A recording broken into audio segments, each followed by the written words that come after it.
Meus pais sempre contaram para todo mundo que tinham trigêmeas, mas na verdade me mantinham escondida no porão como uma quarta filha reserva, pronta para doar o que fosse preciso, caso alguma das três precisasse. Vivi 13 anos vendo minhas irmãs idênticas crescerem pelas câmeras de segurança, enquanto minha mãe vinha tirar meu sangue para fazer testes de compatibilidade. Quando decidiram que iam tirar meu rim para salvar uma das minhas irmãs, foram justamente as trigêmeas que me ajudaram a fugir. Arrombaram a janela do quarto delas no meio da madrugada, e assim, acabaram mostrando aos vizinhos que, enquanto nossos pais recebiam milhões em seguro por trigêmeas, escondiam uma quarta filha no porão, como se eu fosse só um estoque de órgãos. Todo mundo achava que eles tinham só 3 filhas. Eu era a quarta, mantida em segredo caso algo desse errado com as outras. Passei a infância no porão, assistindo a vida das minhas irmãs pelas telas. À noite, quando tudo ficava em silêncio, elas desciam escondidas para me trazer comida e dividir comigo o que aprendiam na escola. No nosso aniversário de 13 anos, enquanto elas ganhavam bolo lá em cima, trouxeram uma vela para mim. Faz um pedido para sair daqui, sussurraram. Mas como fugir quando oficialmente você nem existe? Desde o dia em que voltamos do hospital, o porão virou meu mundo. Minhas irmãs ganharam certidão de nascimento. Eu, um quarto minúsculo com um colchão velho. Minha mãe foi direta. O seguro só cobre 3 bebês. 4 seria demais para nós. Mas a gente te mantém aqui embaixo só por precaução. Precaução de quê? Eu não fazia ideia. Passei a infância vendo minhas irmãs crescerem num monitor que vivia falhando. Primeiro passo, primeiras palavras, primeiro dia de aula. No visor, cada uma tinha um nome. Lily, Eva e Olivia, cada uma na sua câmera. Eu não tinha câmera nem nome. Quando minha mãe lembrava de mim, era só reserva. Os papéis do seguro ficavam guardados numa caixa trancada ao lado da minha cama. Aprendi a ler com aqueles documentos. Cobertura máxima para trigêmeas. 2,8 milhões de dólares. Para quadrigêmeas, quase nada. No meio da papelada, outro detalhe que me dava arrepios. Sangue. O negativo, doadora universal, total compatibilidade com minhas irmãs. Descobriram minha existência por acaso, quando tínhamos 5 anos.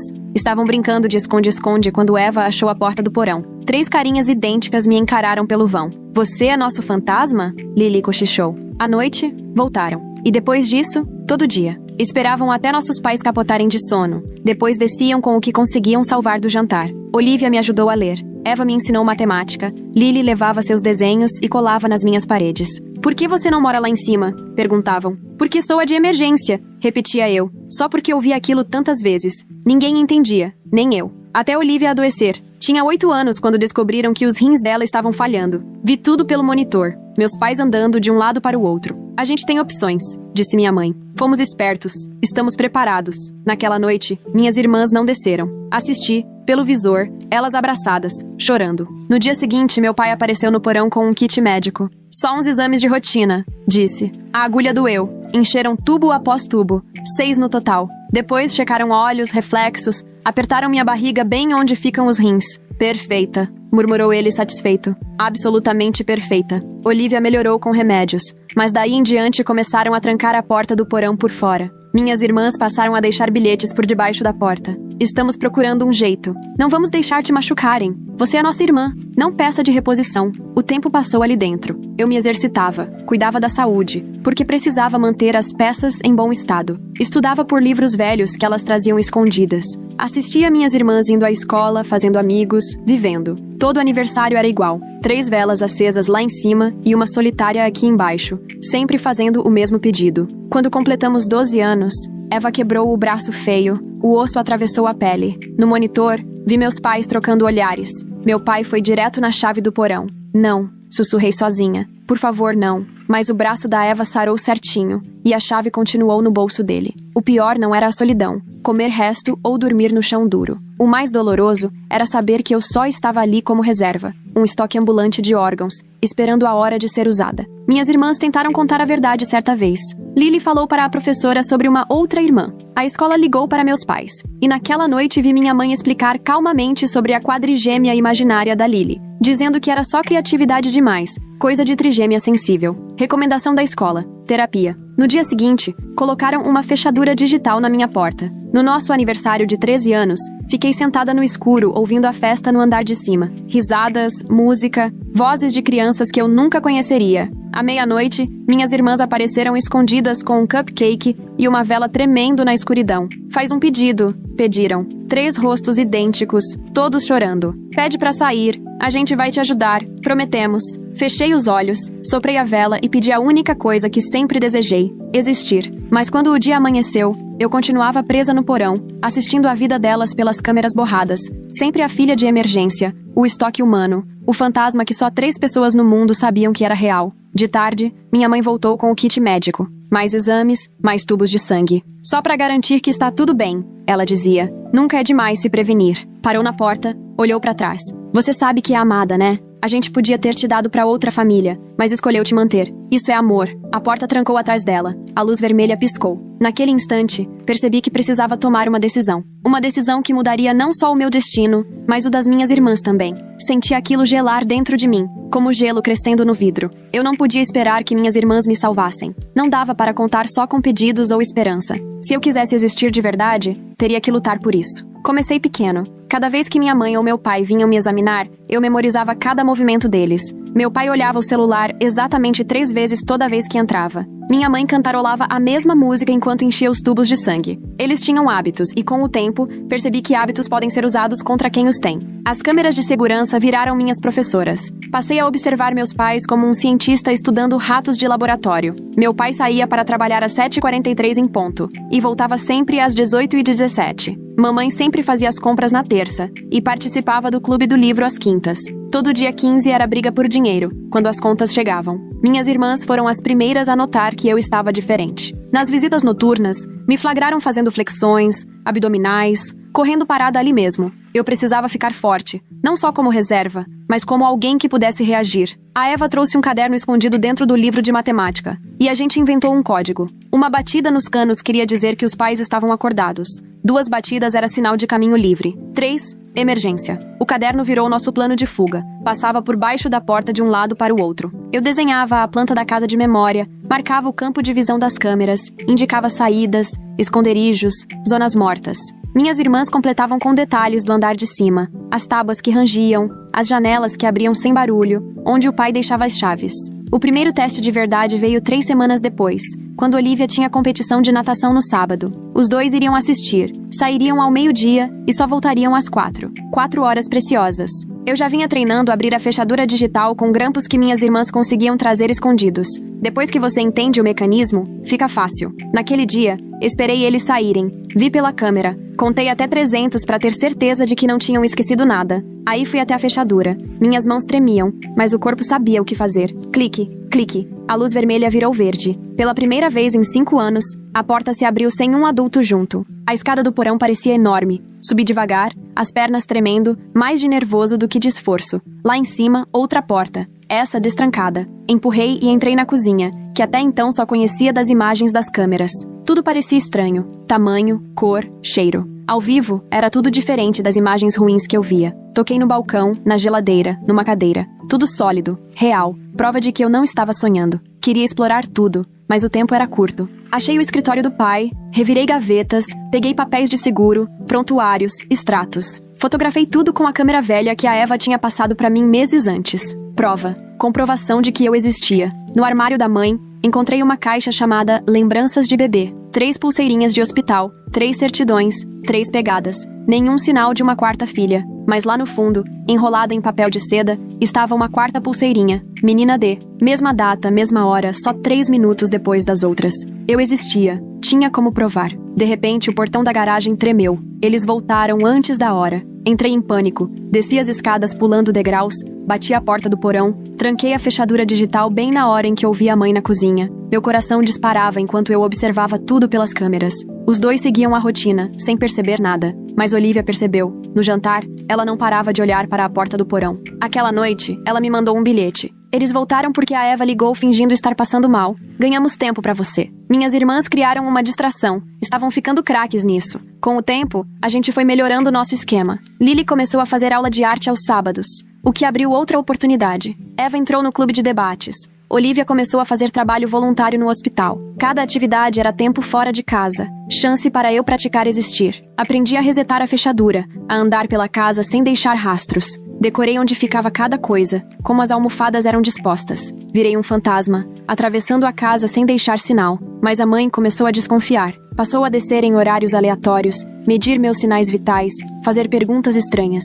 Você já pensou em sair daqui? Ela perguntou um dia. enquanto media minha pressão. Você entende por que é especial? Mantive a expressão neutra. Dei as respostas que ela queria ouvir. Aqui estou segura. Sou a de emergência. Entendo. Ela sorriu, mas continuou com o olhar preocupado. Naquela noite, instalou uma câmera nova no meu quarto. Fingi que não vi, mas notei ela escondendo o monitor no armário. Tem algo profundamente inquietante na naturalidade com que essa filha reserva lida com tudo, como se já tivesse aceitado ser mantida como peça sobressalente de órgãos. O jeito como os pais chamam isso de amor, enquanto literalmente tratam a quarta filha como peça de reposição, me faz pensar na lógica distorcida que usam para justificar esse horror para si mesmos. Ela me vigiava até dormindo. Minhas irmãs começaram a se rebelar abertamente. Falaram tanto da irmã imaginária na escola que os professores pararam de corrigir. Desenhavam 4 meninas, escreviam histórias sobre quadrigêmeas, faziam da presença da quarta algo impossível de ignorar. A orientadora marcou outra reunião. Dessa vez, as 3 foram juntas. Sentaram nas cadeiras de plástico e contaram a mesma história. Uma irmã morando no porão, pais mentindo, uma menina mantida como reserva de órgãos. O relatório da orientadora chamou de delírio compartilhado, laço traumático. Indicou terapia de família. Meus pais recusaram. Disseram que resolveriam em casa. A solução foi separar as 3. Lily foi pro quarto de hóspedes. Eva e Olivia proibidas de ficar juntas, sem supervisão. Dividir para conquistar. Mas subestimaram o laço entre irmãs idênticas. A gente se adaptou. Os bilhetes ficaram mais sofisticados, escondidos em lugares cada vez mais criativos. Lily deixava recados nas pinturas. Eva codificava planos no dever de matemática. Olivia aproveitava o trabalho no hospital para pesquisar leis sobre doação de órgãos. Imprimia tudo na biblioteca. Eu estudava cada documento. Aprendi sobre consentimento, autonomia do corpo, direitos que na teoria eu não tinha. Conhecimento virou uma das minhas armas. As câmeras mostravam tudo. O negócio do pai ia ladeira abaixo. O clube do livro da mãe era mesmo um clube do vinho. As brigas aumentaram. As doses também. A vigilância sobre mim ficou ainda maior. A pressão em casa só fazia crescer, como uma panela prestes a explodir. Até que Eva ficou doente de verdade. Não era um braço quebrado. Era doença séria. Febre que não passava. Juntas inchadas. Vi pelos monitores os 2 levando ela pro hospital às 3 da manhã. Encostei o rosto na tela, tentando enxergar a dor da minha irmã naquela imagem ruim. A porta do porão se abriu de manhãzinha. Os 2 chegaram ainda com a roupa do dia anterior. O pai com o kit médico na mão, a mãe segurando papéis de consentimento. É só por precaução, disse ela. Só pra garantir. Você entende, não entende? Ela é sua irmã. Eu entendi tudo naquele momento. Percebi que minha existência sempre esteve ligada a isso. Esse instante, essa decisão que, na verdade, nunca foi escolha de verdade. Ou eu abria mão de partes de mim, ou deixava a Eva sofrer. Era a peça sobressalente, cumprindo o que esperavam de mim. Tiraram mais sangue do que nunca. Fizeram exames com máquinas alugadas, checaram compatibilidade, tipos de tecido, níveis de anticorpos. Aceitei tudo, fazendo o papel de fantasma obediente, enquanto minha cabeça não parava. A doença da Eva era autoimune. Dava para tratar com remédio. Não precisava de transplante. Mesmo assim, seguiram com os testes. Melhor prevenir do que remediar, disse a mãe. É bom estar preparada. A raiva das minhas irmãs virou outra coisa, ainda mais dura, mais cortante. Elas desistiram de tentar convencer os adultos e começaram a planejar uma guerra. Faltavam 6 meses para o nosso aniversário de 14 anos. 6 meses para tentar transformar sonhos em realidade. O planejamento só ficou mais frenético depois que Eva adoeceu. Minhas irmãs passaram a contrabandear mais coisas, de jeitos cada vez mais engenhosos. Lily escondia gazúas nos tubos de tinta. Eva colocava alicates entre as páginas dos livros da escola. Olivia trazia material médico do hospital onde era voluntária, escondendo ataduras e antisséptico no forro da mochila. Eu treinava fugas pelo sistema de ventilação. Os dutos de metal apertados, mas anos com pouca comida me deixaram pequena. Decorei cada curva, cada bifurcação, cronometrando quanto tempo levava para chegar em cada cômodo. Minhas unhas quebravam nos parafusos enquanto eu aprendia a tirar as grades em silêncio. Numa dessas, cheguei até a saída de ar da sala. Pelas frestas, vi meus pais discutindo. O pai balançava os extratos do banco enquanto a mãe servia mais uma taça de vinho. As vozes deles ecoavam pelo metal. A situação financeira era pior do que eu pensava. O negócio do pai tinha perdido 3 contratos grandes. A mãe não reduziu os gastos. Falavam em vender a casa, morar num lugar menor, cortar despesas. Nenhum dos 2 comentou da quarta filha, comendo restos no porão. Voltei de ré pelos dutos, o pó raspando minha garganta. No quarto anotei tudo. Informação era munição. O desespero deles os deixava perigosos, mas também mais frágeis. Mesmo separadas, minhas irmãs e eu continuamos nos comunicando. Inventamos jeitos novos. Lily mandava recados em pinturas. Só a gente sabia o significado das cores. Eva criava exercícios de matemática em que as respostas formavam palavras. Olivia deixava livros abertos em trechos sobre direitos de pacientes e autonomia do corpo. A paranoia da mãe só crescia. Instalou sensores de movimento no corredor do porão. As câmeras novas tinham visão noturna, infravermelho, funções que eu nem sabia que existiam. Ela começou a pesar cada porção de comida antes de trazer. Uma noite, chegou com um kit médico e um olhar diferente. Não era só aquele exame de sempre. Algo tinha mudado. Ela tirou meu sangue olhando meu rosto, comparando com alguma coisa no celular. Percebi fotos das minhas irmãs, procurando diferenças. Quando saiu, olhei meu reflexo na bandeja de metal. 13 anos no porão deixaram marcas. Minha pele era mais clara que a das minhas irmãs. O cabelo, cortado às pressas com tesouras clandestinas, caía torto. Meus olhos tinham um vazio que as outras não tinham. Parecia o fantasma delas. A próxima tentativa de fuga aconteceu antes do previsto. O pai anunciou uma viagem de negócios. Saía quinta de manhã e voltava só domingo à noite. A mãe ia ajudar na feira da escola o sábado todo. Outra chance que não dava pra perder. Passei a semana treinando, fortalecendo os dedos, praticando a fechadura até conseguir abrir em menos de 30 segundos, estudando os sensores de movimento que minhas irmãs haviam mapeado. Quinta-feira chegou. O pai saiu pro aeroporto ao amanhecer. Fiquei observando ele carregar a mala, beijar a mãe, acenar pras minhas irmãs no café da manhã. O táxi foi embora às 5h47. A mãe seguiu tudo à risca. Café para trigêmeas, levou pra escola, voltou pra casa, veio me ver, trouxe mingau e começou a rotina dos testes. Pressão, temperatura, reflexos. Fiquei ali, colaborando enquanto decorava onde ela tinha colocado os novos sensores. Sexta passou devagar. Me exercitei, planejei, esperei. Minhas irmãs foram pra escola, participaram das atividades, mantiveram a fachada de normalidade. Pelas câmeras, vi elas vivendo a rotina, mas sabia que também contavam as horas até sábado. Sábado de manhã, a mãe se arrumou pra feira, colocou o melhor vestido, ajeitou o cabelo. Parecia exagero pra uma coisa de escola. Ouvi ela ao telefone pelos alto-falantes, confirmando horários, discutindo tarefas dos estandes. Ia ficar fora das 9h até 17h. Passou no porão antes de sair, trouxe um café da manhã maior que o normal, presente de culpa, fez exames rapidinho, pediu pra eu me comportar, ficar quieta, lembrou que eu era amada. Ouvi o clique eletrônico trancando a porta. Esperei o carro sumir na câmera da garagem, contei até 500 e comecei. A fechadura abriu fácil para os meus dedos treinados. A porta nem rangeu, graças ao óleo que convenci a mãe a passar. Os sensores eram altos, pensados para adultos. Me arrastei por baixo, rente à parede. A cozinha parecia outra coisa à luz do sol. A claridade entrava pelas janelas que eu só via como manchas escuras nas telas das câmeras. Quis ficar ali, sentir o calor, mas não dava para perder tempo. Achei a bolsa da mãe pendurada na cadeira. Dentro, a carteira com fotos.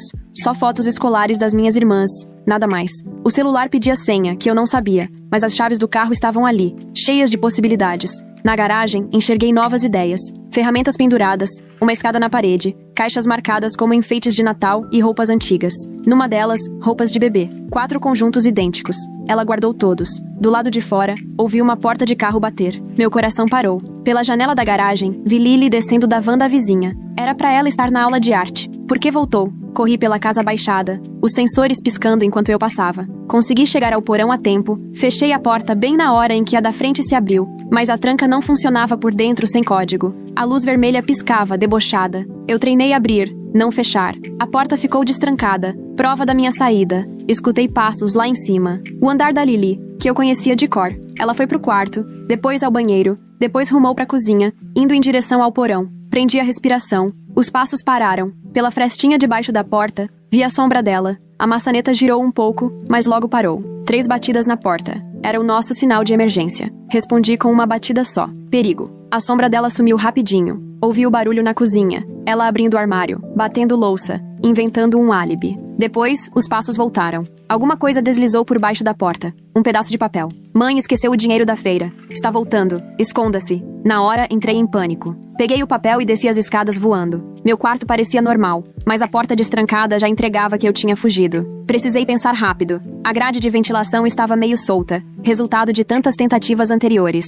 Arranquei de vez, me enfiei no duto e puxei a grade atrás de mim. As bordas do metal cortaram meus ombros enquanto me espreitava para dentro. 2 minutos depois, ouvi o carro da mãe entrando na garagem. Os saltos dela ecoaram pela cozinha. Pararam na porta do porão. A maçaneta girou, e pelo duto vi ela entrando no meu quarto. O rosto dela empalideceu. Ela rodou, olhou cada canto, fuçou debaixo do colchão, depois subiu correndo. Ouvi o barulho dela pela casa, portas batendo, a voz chamando minhas irmãs. Voltou para o porão com o celular e ligou para o meu pai. A verdade é que a habilidade de detetive de mamãe não é das melhores. Se só agora percebeu que as roupas de bebê para 4 crianças combinam demais com a tal irmã imaginária, que as filhas vivem falando na escola. Uma pista dessas, até ingênuo nota. As palavras dela vinham aos pedaços. A fechadura. Ela sumiu. Como ela me achou? Só então percebeu a grade de ventilação, torta, mal encaixada. Os olhos dela seguiram o duto no teto. Pegou uma cadeira, subiu e encostou o rosto na grade. Olhamos uma para a outra, separados só pelas frestas do metal. O tempo congelou. Nenhuma das duas se moveu. Então mamãe sorriu, mas não era o sorriso de sempre, treinado. Era outra coisa, fria. Ela deixou a cadeira no lugar e subiu. Do alto, ouviu o barulho de ferramentas na garagem. Voltou com uma furadeira e suportes de metal e, com toda a calma do mundo, foi prendendo uma a uma as grades do porão, parafusando cada uma, me trancando lá dentro, entre as paredes. As horas passaram naquele túmulo de metal. Meus ombros travaram, comecei a ter falta de ar, a garganta cheia de poeira. Pelas frestas, assisti mamãe trabalhando, cantarolando aquela mesma música das coletas de sangue. Quando acabou, ficou no meio do meu quarto e falou alto, para o teto, sabendo que eu ouviria. Disse que sempre soube que esse dia ia chegar, que estava pronta. Os suportes eram só provisórios, até o papai chegar. Depois iam me tirar de um jeito seguro, sem estragar a mercadoria. Deixou garrafinhas de água e barras de cereal no meu colchão. Um gesto de bondade, segundo ela. Prova de amor. Depois subiu para esperar. Pelos dutos, ouvi minhas irmãs voltando das atividades. Tudo normal. Nenhum sinal do que acontecia no porão. Mamãe serviu o jantar, ajudou nas lições, botou todo mundo para dormir. A mãe perfeita para as filhas que ela deixava aparecer. A noite caiu e o metal gelou. Meu corpo já não aguentava a posição apertada, mas fiquei parada, ouvindo, planejando. Perto da meia-noite, escutei um ruído leve vindo de cima. Metal raspando em metal. Um dos suportes soltou. Uma grade se levantou. O rosto da Olivia apareceu, cheio de lágrimas. Ela esticou a mão, me puxou pela abertura até a lavanderia. Minhas pernas quase não responderam, todo o corpo formigando. Olivia me segurou e me levou até o banheiro. Me vi no espelho, coberta de poeira, cortes do metal sangrando, parecendo um fantasma. Me ajuda a limpar, ela pediu baixinho, aflita. Eva ficou de olho. Lily tinha distraído a mamãe mais cedo, fingindo que estava passando mal para ela subir em vez de descer no porão. Elas pegaram ferramentas escondido. Se revezaram para me soltar, mas sair dali era impossível. Mamãe ativou o alarme da casa, todas as portas e janelas armadas. Mudou o código. Estávamos presas até amanhecer. Olivia me levou para o quarto delas. Eva e Lily esperavam lá, pálidas de medo e força. Nos apertamos juntas, 4 meninas iguais, cochichando planos. Elas mostraram o que tinham juntado: dinheiro das mesadas, mochila com suprimentos, telefones de emergência. O plano era simples. Quando mamãe abrisse a porta de manhã, a gente fugia juntas até a casa do vizinho, pedia ajuda, provava que eu existia. Só que planos raramente sobrevivem ao primeiro choque com a realidade. Mamãe não esperou amanhecer. Às 3 da manhã, abriu a porta do quarto e ficou parada na luz do corredor, com o kit de primeiros socorros na mão. Os olhos dela me acharam no meio das minhas irmãs idênticas. Ela não disse nada, nem precisava. O olhar avisava: venha por bem ou veja suas irmãs sofrerem as consequências. Comecei a levantar, mas Eva me segurou pelo braço. Lily bloqueou meu caminho. Olivia se postou entre mim e mamãe. 3 rostos idênticos, firmes. O rosto de mamãe mudou. Surpresa, raiva, até medo. Ela não esperava as 4 juntas. Uma filha rebelde, ela resolvia. 4 era crise. Tentou argumentar, falou de lealdade, família, sacrifício, que amar é escolher o mais difícil. Minhas irmãs não se mexeram, não responderam. Só ficaram ali, entre mim e ela. O impasse se arrastou até o celular dela vibrar. Papai mandando mensagem do hotel. Ela se distraiu. Nesse momento, Eva pulou no kit médico, que voou das mãos da mãe e se espalhou pelo chão. Virou bagunça. Mamãe agarrou Eva. Lily empurrou ela. Olivia me puxou para a janela. O alarme disparou quando ela quebrou o vidro com o abajur. As luzes acenderam lá fora, sinal da segurança. As casas vizinhas se iluminaram. Cachorros começaram a latir. O segredo de família invadido pelo mundo. Mamãe congelou, pensando rápido. O alarme ia chamar a polícia. Investigação. 4 meninas idênticas e uma sem documento. O castelo dela desabando. Ela correu para o painel, digitou o código, desligou o alarme e voltou correndo. O que veio depois não foi fuga, foi negociação ao vivo. Mamãe tentando retomar o controle, a gente recusando. O equilíbrio mudava a cada segundo. Conseguimos chegar ao quintal. Ela veio atrás, falando sem parar que era tudo mal entendido, que ia consertar, que éramos uma família de novo. Mas as palavras dela não atingiam mais ninguém ali. O sensor de movimento do vizinho acendeu. O Sr. Dana apareceu na varanda, preocupado, querendo entender a confusão. Mamãe sorriu, acenou e gritou que estava tudo bem, que era só um acidente, desculpa pelo barulho. Mas 4 meninas idênticas, descalças no quintal às 3 da manhã, uma delas coberta de poeira e sangrando. Parecia mais saída das paredes do que de uma casa comum. Era impossível de explicar. E a cara do Sr. Dunn mudou de preocupação para pura desconfiança. Minha mãe também percebeu. Viu que a história estava ruindo. Tentou mais uma vez. Estendeu a mão para mim e prometeu que tudo ia ficar bem se eu simplesmente entrasse. Se todas nós entrássemos. Minhas irmãs ficaram firmes, formando uma barreira, sem agressividade, só determinação. A mão de mamãe então caiu ao lado do corpo. O tempo ficou suspenso, aquela sensação de família prestes a mudar de rumo. Então ela se virou e voltou para casa. Não sei se derrotada ou pensando em outra estratégia. Passamos o resto da noite na casa do Sr. Dunn. Ele não quis saber de nada. Só apareceu trazendo cobertores e chocolate quente, enquanto a esposa dele cuidava dos meus ferimentos. Minhas irmãs se revezavam entre cochilar e ficar de olho na janela que dava para nossa casa. Quando amanheceu, papai voltou antes do previsto. O carro alugado freou na garagem às 6 em ponto. Mamãe deve ter ligado para ele. Pela janela do Sr. Dunn, conseguimos ver os dois discutindo no jardim. Papai gesticulava, impaciente e irritado. Mamãe respondia com um tom de súplica, até que ele percebeu que a gente estava observando. O rosto dele se transformou várias vezes. Primeiro espanto, depois reconhecimento, e algo parecido com luto. Ele veio em nossa direção, mas mamãe segurou o braço dele. Os dois acabaram entrando juntos em casa. Uma hora depois, chegou outro carro. Dessa vez, uma mulher de terno, carregando uma pasta. Vimos ela entrando na nossa casa. Os três conversaram na sala. Documentos espalhados na mesa de centro. Mamãe chorando. Papai com o rosto fechado. Minhas irmãs me contaram o que tinham feito. As ligações enquanto eu ainda estava presa, os formulários preenchidos, todas as provas reunidas ao longo dos anos, fotos do porão, gravações de conversas, evidências da minha existência. A mulher era do conselho tutelar. Aqueles relatórios deram início à investigação. 4 meninas idênticas, uma delas sem nenhum documento, exames médicos sem autorização, abandono escolar. O caso era complicado, mas evidente. Ao meio-dia chegaram mais autoridades. Policiais, assistentes sociais, profissionais da saúde. Nossa casa virou cena de crime. Fotografaram o porão, coletaram provas, ouviram depoimentos.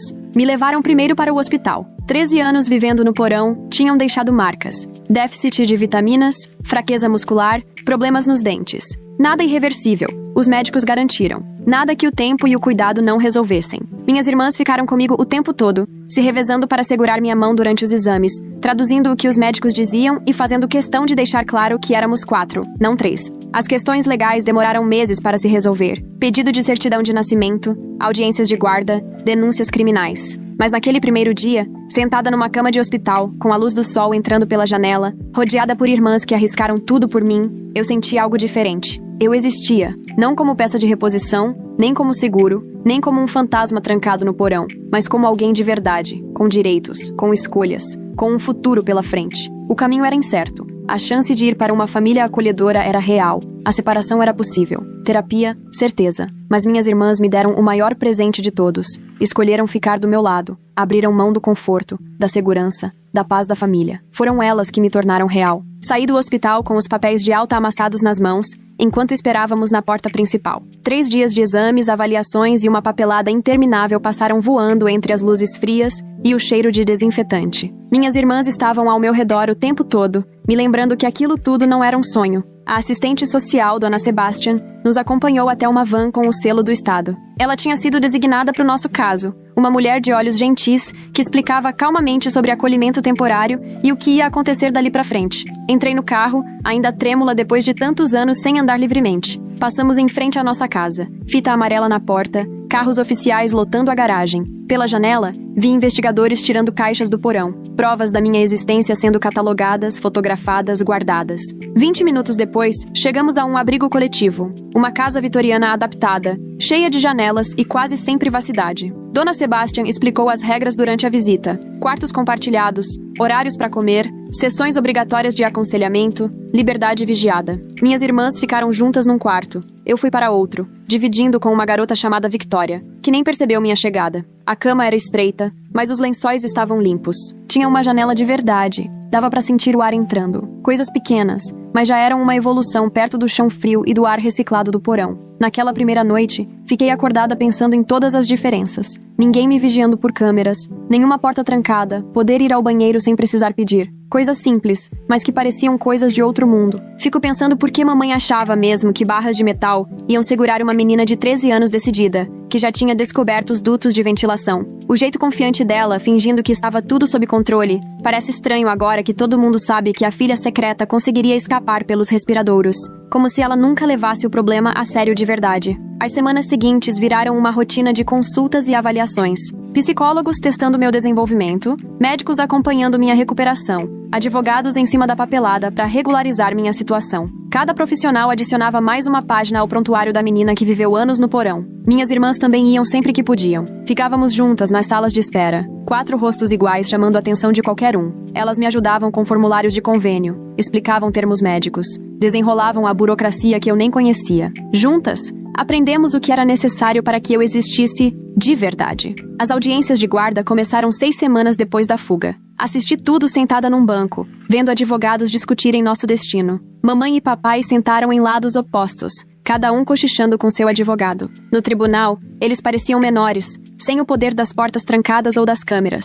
As provas só aumentavam. Fotos do porão, laudos mostrando anos de coleta de sangue sem permissão, documentos do convênio reduzindo minha vida a um cálculo financeiro. Cada coisa deixava claro que não dava para voltar. Mamãe foi ouvida no 3º dia. Usava o melhor vestido, o mesmo da tentativa frustrada de arrecadar dinheiro. O depoimento dela tentava mostrar escolhas difíceis e amor materno. Eu mantive ela segura, repetia. Protegi do mundo que não entenderia. Alimentei, eduquei, nunca abandonei como outros fariam. O depoimento do papai focou no dinheiro, nas regras do convênio que prejudicam famílias grandes, nas contas médicas que quase levaram tudo à falência. Ele apareceu com planilhas detalhando como os recursos tinham sido distribuídos, como se a minha vida pudesse ser explicada só com números. Minhas irmãs deram depoimento juntas, lado a lado, todas tão parecidas e com a mesma determinação. Contaram como me encontraram, falaram das visitas às escondidas durante a noite e de como passaram a entender que amor de verdade não precisa de portas trancadas. Eva exibiu seu dever de matemática todo cheio de códigos. Lily levou pinturas cheias de mensagens ocultas. E Olivia entregou uma pesquisa sobre direitos dos pacientes e autonomia do corpo. Eu fui a última a falar. O silêncio tomou conta da sala enquanto eu contava como foram meus 13 anos assistindo a vida só pelas telas. Meus aniversários passados sozinha, os exames médicos apresentados como gesto de carinho, o instante em que compreendi que eu existia só como uma reserva de peças para as minhas irmãs. A juíza levou 2 dias para tomar decisão. Quando voltou, explicou tudo nos mínimos detalhes. Nossos pais perderiam a guarda, haveria denúncia criminal e eles não poderiam se aproximar de nós até que completássemos 18 anos. O som do martelo foi definitivo, marcando o fim de uma família como conhecíamos. Depois veio o abrigo. O sistema não sabia o que fazer com 4 adolescentes idênticas que se recusavam a se separar. Quase nenhuma família podia receber quadrigêmeas, e nos abrigos, separação era a regra. Dona Sebastian não mediu esforços, telefonando, protocolando pedidos, tentando encontrar uma brecha. A solução veio de onde menos esperávamos. O Dr. Nicholas, um dos médicos que cuidou de mim, tinha um irmão que administrava um lar terapêutico com experiência em acolher grupos de irmãos, especialmente casos de trauma, crianças que precisavam de mais do que um abrigo convencional. Era longe, 2 horas de viagem, mas lá podíamos ficar juntas. Mudamos numa terça-feira, cada uma com uma mala igual cheia de roupas doadas e documentos recém-saídos. O lugar era uma fazenda grande, com alas separadas para cada grupo de irmãos. Ficamos com a ala leste, 4 quartos ligados por uma sala comum. O senhor e a senhora Dunn, que já acolhiam crianças há 20 anos, sabiam a importância de manter os irmãos juntos e, ao mesmo tempo, estimular cada um a encontrar seu próprio caminho. Eles nos deram espaço, tempo para nos adaptarmos e aprender como era existir num mundo cheio de escolhas. No começo, a liberdade era assustadora. Depois de 13 anos presa, eu tinha hábitos difíceis de largar. Escondia comida no quarto até a senhora Dunn me explicar com toda gentileza que a cozinha estaria sempre aberta para mim. Pedia permissão para tudo, até que o Sr. Dunn me lembrou que ninguém precisava pedir para atender uma necessidade básica. Voltar a estudar foi outro desafio. Minha educação tinha vindo de livros escondidos e o que eu conseguia copiar das minhas irmãs. Nos testes, apareceram várias lacunas, mas também alguns talentos inesperados. Entrei num programa adaptado, correndo atrás de 13 anos de escola. Enquanto minhas irmãs iam ao colégio do bairro, eu ficava com tutores. Criamos novas rotinas por causa dessa separação. Tomávamos café juntas, estudávamos à tarde, elas me ajudando a entender o que para elas era óbvio, e caminhávamos à noite para tentar digerir tudo de diferente que estava acontecendo. A fisioterapia era para recuperar o tempo perdido, exercícios para ganhar força, melhorar a coordenação, ampliar movimentos. Cada sessão era um desafio, obrigando os músculos a reaprenderem funções além do simples sobreviver. O fisioterapeuta anotava tudo em gráficos: força aumentando, flexibilidade melhorando, resistência crescendo. Provas de que o corpo, sim, pode se recuperar depois de tanto tempo parado. As sessões de terapia em grupo reuniam várias crianças com histórias e dores diferentes, mas no fundo necessidades parecidas. Sentados em círculo, uns falavam, outros só ouviam, cada um no seu tempo. Ali aprendi que prisões podem assumir muitas formas e que sobreviver tem um significado diferente para cada pessoa. A terapia individual era ainda mais difícil. A doutora Victoria, especialista em casos como o meu, tinha um jeito delicado de trazer à tona lembranças dolorosas, analisando toda a bagagem de quem foi criada como reserva de órgãos. Fomos desmontando os condicionamentos, desmanchando as crenças impostas por pais que me viam mais como um seguro de vida do que como filha. Os processos legais continuaram acontecendo ao fundo. Nossos pais foram acusados de várias coisas: fraude no seguro, colocar menores em risco, cárcere privado, e a lista só crescia à medida que a investigação avançava. Demos depoimentos, detalhando tudo para o registro oficial. Os julgamentos ficariam para o ano seguinte, e os advogados tentavam acordos para reduzir as penas em troca de confissão. A cada notícia trazida pela dona Sebastian, sentíamos que o passado ia finalmente tendo um ponto final. A questão do dinheiro também virou parte da sentença. O seguro recebido por se dizerem pais de trigêmeos enquanto escondiam uma quarta filha, os gastos médicos desnecessários, a falsa educação em casa, tudo entrou num fundo para o nosso futuro. Quando o inverno chegou, vieram novos desafios. As festas de fim de ano estavam próximas e a gente nunca tinha conseguido viver essas tradições igual para todo mundo. O abrigo organizou comemorações respeitando cada história. Montamos a árvore juntas, 4 enfeites idênticos entre tantos diferentes. No Natal, pela primeira vez, participei da troca de presentes, sem ficar só olhando pela tela ou recebendo um pacote empurrado por baixo da porta. Era só nós 4, entre outras crianças, todos incluídos da mesma forma. O que para muitos era rotina, sentar à mesa sem medo, escolher o que comer, andar lá fora sem ser vigiada, para mim parecia sonho. A cada momento simples, eu sentia como era extraordinário ter aquilo. Na escola, o progresso era devagar, mas constante. Os tutores adaptavam tudo ao meu jeito de aprender, fechando buracos e valorizando meus pontos fortes. Matemática era fácil, porque anos calculando fugas fortaleceram meu raciocínio lógico. Eu entendia bem textos. Afinal, passei a vida estudando documentos médicos e apólices de seguro. Ciências me fascinavam, principalmente biologia, apesar da ironia não passar despercebida. Na primavera, começamos a conversar sobre o futuro. Inscrições na faculdade para minhas irmãs, planos de estudo para mim. O fundo garantiria nossos custos, de certa forma, os próprios crimes dos nossos pais acabariam financiando os futuros que eles tentaram negar. Pesquisamos faculdades que permitissem que ficássemos próximas, sem deixar de crescer cada uma do seu jeito. O aniversário da nossa fuga passou em silêncio. Já faz 1 ano desde que a janela estourou, os alarmes dispararam e a gente ficou descalça no quintal. Marcamos essa data com uma cerimônia só nossa, acendendo velas não para fazer pedidos, mas para lembrar de tudo o que ficou para trás. A sentença dos nossos pais saiu em maio, de 3 a 5 anos por vários crimes, com chance de liberdade condicional. O juiz considerou o fato de nunca terem cometido outros delitos e de terem colaborado com a investigação. Não fomos à audiência. Preferimos seguir em frente do que assistir ao que viria para eles. O verão trouxe novas vitórias. Passei no exame de equivalência do ensino médio. Minhas irmãs se formaram com honras. Fomos à formatura. 4 rostos iguais na plateia, sem mais divisões impostas pela vida. O abrigo começou a nos preparar para encarar o mundo lá fora. Aulas de orçamento, culinária, coisas práticas para uma vida que até então parecia impossível além de portas trancadas. A gente aprendia junto, preenchendo as lacunas do cotidiano. Minha saúde também melhorava. As deficiências vitamínicas ficaram no passado. Terminei o tratamento dentário. Os músculos já quase normais para a minha idade. Cada consulta era um avanço. Nosso corpo voltando a ser cuidado depois de anos de abandono. Com 18 anos batendo a porta, as decisões se aproximavam. O sistema de acolhimento logo deixaria de ser nosso porto seguro. Minhas irmãs foram aceitas em faculdades, e eu entrei numa faculdade comunitária. Um começo para recuperar o tempo perdido na escola. O fundo nos ajudaria, mas independência era bem mais do que ter dinheiro. Decidimos alugar um apartamento juntas, perto da faculdade. 4 quartos, nada de porão. Janelas grandes, várias saídas. Segurança era proteção, não prisão. Um espaço para curar feridas e inventar o futuro. A mudança foi aos poucos. Escolher móveis tinha outro significado, pois agora era para ficar, não só para sobreviver. Tudo era escolha nossa. Cor das paredes, arranjo da sala, regras que protegiam ao invés de limitar. No nosso aniversário, inventamos nosso próprio ritual. Escolher cores depois de 13 anos olhando para o cinza de um porão é quase como tentar descobrir quem você é numa loja de tintas. Dá para imaginar a pressão de acertar logo na primeira escolha de verdade. Um bolo com 18 velas, dividido para todas. Não havia hierarquia, nem filhos escondidos, só 4 irmãs que venceram o impossível porque nunca desistiram umas das outras.